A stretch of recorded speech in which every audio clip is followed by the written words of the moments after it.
Ono što možda je rijetko ko do sada rekao, to nije izbor. Heteroseksualnost nije izbor, homoseksualnost nije izbor.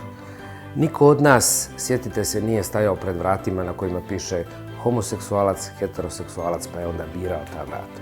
Nismo birali to, kao što nismo birali koliko ćemo biti visoki, koja će biti boja naše kose ili naših očiju. Tim prije nema nikakvog smisla bilo kakva osuda, bilo kakva kritika.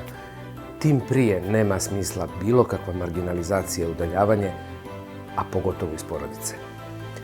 Osuditi nekoga zbog toga što je visok, što je nizak, što je plav, što je crn, zbog toga što je homoseksualac ili heteroseksualac je sasvim ista stvar. Zato slobodno dođite na Pride. Povedite bilo koga. Nećete zbog toga postati homoseksualac, niti ti koji dođu sa vama će biti i za zeru više homoseksualci nego što su bili. Upoznaćete otvorene ljude, upoznaćete ljude koji su intelektualci, heteroseksualce i homoseksualce.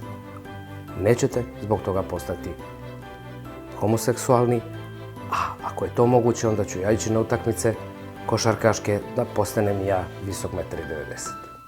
Dođite na Pride, slobodno.